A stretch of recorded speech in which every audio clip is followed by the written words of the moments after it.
Hello everyone, it's me Prerna Gupta. Welcome to English Education Hub. As you know very well that your boards exams are just above your head, so you have to work hard. That's why I'm here in front of you all. Today I'm gonna teach you a topic of English and that is reference to the context. You know that it is a very basic and mandatory topic in your syllabus. That's why I'm here to teach you this topic. In this video, I will teach you that how to write explanation of the chapters. Even you don't know the whole story of the chapter, you can also write the explanation. चलो तो video start करते हैं और मैं बताती हूँ कि reference to the context, उसमें एक्सप्लेनेशन, उसमें क्या क्या हमें कैसे कैसे लिखना होता है। देखिए, पहले हमें तो चैप्टर में ढंग से पढ़ना होता है, ठीक है ना। बाय चांस आपने चैप्टर नहीं पढ़ा अपने स्कूल टाइम में, तो आपको क्या करना है, हर एक चैप्टर, कोई भी चैप्टर ले लीजिए इंग्लिश का, ठीक है ना, जो आपके सिलेबस में ऐड किया गया है, जो आपके सिलेबस में पूरा होल सिलेबस ही आएगा बोर्ड में तो खैर, ठीक है ना। तो आपने जैसे कि फर्स्ट चैप्टर है, ठीक है ना, आपको उसका रेफरेंस टू द कॉन्टेक्स्ट लिखना है। कोई भी आपको लाइन दे दी जाएंगी बीच में चैप्टर्स की निकाल के, ठीक है, तो आपको वो चीज़ क्या है, एक्सप्लेन करना है उसको, ठीक है। तो आपको करना कैसे है, देखिए, बाई चांस आपको चैप्टर टीचर का पढ़ाया हुआ नहीं समझने आया, कुछ भी आपने नहीं देखा है, तो कोई भी यूट्यूबर्स आप वो चैप्टर डालते हैं, अपलोड करते हैं, तो आपको क्या करना है, वो चैप्टर्स क्या है ढंग से केवल 5 मिनट्स में आपका कंप्लीट हो जाएगा। तो आपको केवल 5 मिनट में वो चैप्टर कंप्लीट करना है, मतलब केवल रिवाइज करना है, केवल स्टोरी देखनी है आपको, कहने का मतलब ये है, ठीक है। फिर आप तो उसको बना के खुद अपनी लैंग्वेज में लिख सकते हो, ठीक है। तो आपको क्या करना है, देखिए, पहले आपको ये जानिए आपको लिखना क्या क्या होता है। तो आपको पहले रेफरेंस टू द कॉन्टेक्स्ट लिखना होता है, then explanation and then critical comments. तो इन सब चीज़ों को लिखने के लिए आपको करना क्या पड़ता है, देखिए, पहले आपको स्टोरी पूरी अच्छी तरीके से आनी चाहिए, ठीक है ना। अच्छी तरीके से कहने का मतलब मेरा क्या है कि एक एक चीज ऐसे नहीं बोल रही कि वॉज कहाँ लगेगा, वर्क कहाँ, मतलब एक एक चीज, मतलब सब चीज देख के अच्छी स्टोरी का कहने का मेरा मतलब चैप्टर है तो उसका आपको नेम मालूम होना चाहिए कि उसका नाम क्या है चैप्टर का, ठीक है। फर्स्ट ट्रिक हमारी ये होगी कि हमें नाम मालूम होना चाहिए, देन उसका राइटर, ठीक है ना, उसका राइटर मालूम होना चाहिए। जैसे कि मैं कोई भी एग्जांपल ले लेती हूँ, पूस की रात, ठीक है ना, तो उनके जो राइटर थे वो कौन थे, तो आपको वो मालूम होना चाहिए, ठीक है। फिर आपको मालूम होना चाहिए कि उनका थोड़ा सा परिचय जो बोलते हैं हम लोग, introduction, introduction of the writer, आपको ये थोड़ा मालूम होना चाहिए कि उन्होंने कब पोएट में कब क्या लिखा, ठीक है ना, उनकी फर्स्ट नोवेल क्या था, ये सब आपको लिटरेचर में मालूम होना चाहिए, ठीक है। और ये सब चीज़ हम लोग कहाँ ऐड करते हैं, अपनी पोएम्स में ऐड करते हैं। जैसे कि कोई भी चैप्टर है, उसका हमें क्वेश्चन पेपर में कोई भी लाइन एक्सट्रैक्ट करके दे दी जाएगी, तो ठीक है, हमें वो एग्जाम में लिखनी है। तो फर्स्ट स्टेप क्या है, हमें ये सब चीज़ मालूम होनी चाहिए। तो अब लिखते समय आप कैसे लिखोगे, देखिए, रेफरेंस टू द कॉन्टेक्स्ट, ठीक है, रेफरेंस टू द कॉन्टेक्स्ट आप लिखोगे, हेडिंग डालोगे ऊपर, रेफरेंस टू द कॉन्टेक्ट, आपको दिख नहीं रहा होगा, एकदम क्लियर उल्टा दिख रहा होगा, ठीक है। तो रेफरेंस टू द कॉन्टेक्स्ट, ठीक है।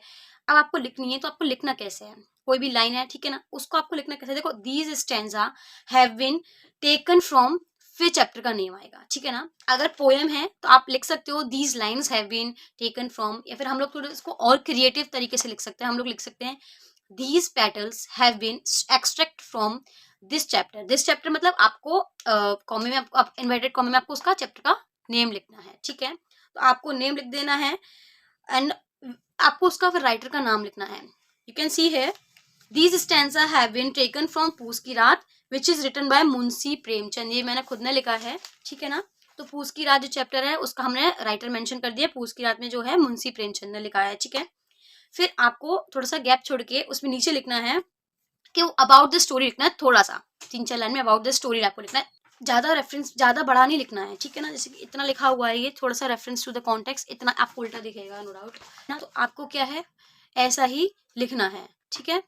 अब देखिए इसमें क्या किया हमने, नेक्स्ट लाइन में हमने नेक्स्ट पैरा में लिखा, here this story shows us how poor man survive their life without any facility. देखो, मैंने बोला आपको चैप्टर पढ़ना है, बुक में से नहीं, 5 मिनट की स्टोरी आपने डाल रखी होगी, मतलब किसी ने भी यूट्यूबर ने स्टोरी डाल रखी होगी, उसमें से आपको यूट्यूब में वो चैनल सर्च करना है, देन आपको स्टोरी पढ़नी है। चैप्टर पढ़ोगे तो इतना आपके पास टाइम है ही नहीं, ठीक है ना। तो अब कैसे करना है, आपको पोएम स्टोरी जो भी है उसका आपको रेफरेंस टू द कॉन्टेक्स्ट लिखना है, मैंने बता दिया। पहले आपको रेफरेंस टू द कॉन्टेक्स्ट में क्या लिखना है, these lines have been taken from the this chapter, ठीक है ना, कोई भी पूछ की रात ले लो, ठीक है ना, and which was written by the, उसका नेम, राइटर का नेम लिखना है। फिर आपको थोड़ी सी कुछ लाइन छोड़ के उसके बाद आपको क्या लिखना है, अबाउट द स्टोरी लिखना है थोड़ा सा, 2 या 3 लाइन में आपको अबाउट द स्टोरी खत्म करना है कि ये स्टोरी हमें ये इससे दिखाती है या ये दर्शाना चाहती है, ठीक है ना? तो उसके बाद आपको ये लिखना है। और फिर आती है हमारी एक्सप्लेनेशन की बीमारी कह रही हूँ, एक्सप्लेनेशन की बारी, ठीक है ना?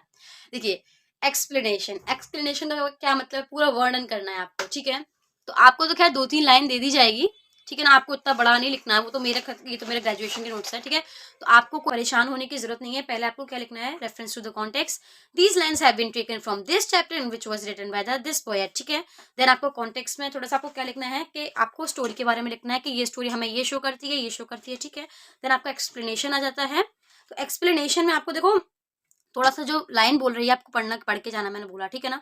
तो आपको थोड़े से कीवर्ड्स याद होंगे ना कि ये लाइन आपको आपने स्टोरी पढ़ी होगी, चैप्टर पढ़ा होगा, थोड़ा-सा आपको याद आ जाएगा कि ये लाइन क्या कहना चाहती है। उसके बाद में आपको एक्सप्लेनेशन लिखनी है, ठीक है?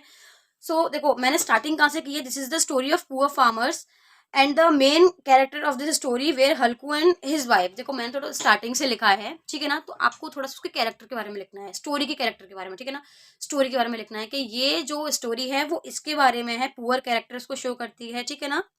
और उसके नाम लिख दिए मैंने, कैरेक्टर के नेम, ठीक है ना? हल्कू था और उसकी वाइफ थी, ठीक है ना? They were living in the on the rent, वो कहाँ कहाँ रहते थे, तो मैंने ये सब चीज़ आपको नोट कर दी है, ठीक है?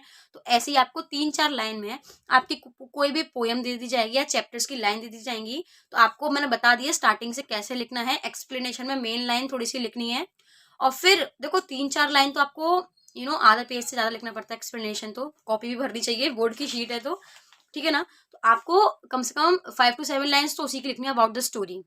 वही सेम हमने रेफरेंस टू द कॉन्टेक्स्ट में लिखा, वही आपको थोड़ा बहुत वही लिखना है एक्सप्लेनेशन में। उसके बाद आप थोड़ा सा पैराग्राफ छोड़ोगे तो आप स्टोरी पे आ जाओगे, ठीक है ना? तो स्टोरी जो भी आपकी पोएम है तो वही लिख देना, वही मतलब पढ़ के जाना, वो उसकी हिंदी ट्रांसलेट करना कि वो कहना क्या चाह रहा है। अगर आपने समझी होगी तो आपको याद आ जाएगी कि ये लाइन जो है वो क्या कहना चाह रही है, तो आप उसकी एक्सप्लेनेशन लिख देना। देन देखो लास्ट में आता है क्रिटिकल कमेंट्स, ठीक है? तो क्रिटिकल कमेंट्स क्या होता है, देखो इंग्लिश में ये बहुत बहुत बहुत ज्यादा मैंडेटरी होते हैं, ठीक है ना? इससे जो हमारा आंसर है वो काफी ज्यादा इंप्रेसिव लगता है, सीरियसली। जो भी आपकी कॉपी चेक करेगा ना उसका डायरेक्ट फोकस जाएगा आपके रेफरेंस टू द कॉन्टेक्स्ट पे, थोड़ा बहुत एक्सप्लेनेशन पे, देन आपका जाएगा क्रिटिकल कमेंट पे। सो आपको ये ऐड करना ही करना है, ये बहुत मैंडेटरी है, ठीक है ना? अब देखो क्रिटिकल कमेंट क्या होता है, ठीक है ना? आपको उसके बारे में थोड़ा बताना है, उसका एलिमेंट बताना थोड़ा सा स्टोरी का कि इसमें किस किस चीज का यूज किया गया है, ठीक है? देखो मैंने एक वीडियो भी बना रखी है क्रिटिकल कमेंट के लिए, वो आप देख सकते हैं, ठीक है? तो क्रिटिकल कमेंट में आपको ये चीज देखनी है कि इसमें किस चीज का यूज हो रहा है, ठीक है ना? फिगर ऑफ स्पीच की मैंने वीडियो डाल रखी है, आप देख सकते हैं कि इसमें सिमली का यूज हुआ है या इसमें किस चीज का यूज हुआ है, ठीक है ना? जैसे कि कंपैरिजन हो गया कहीं किसी चीज का, ठीक है ना? तो आप उसमें बोल सकते हैं कि सिमली का यूज है, आप उसमें बोल सकते हैं मेटाफर, जिस भी फिगर ऑफ स्पीच का यूज है आप वही बोल सकते हैं, ठीक है ना?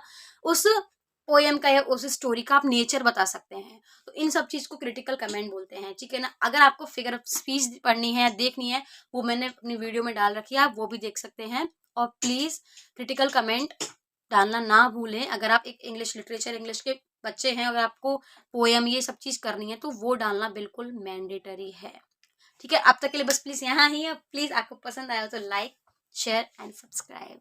Stay tune with us, bye bye.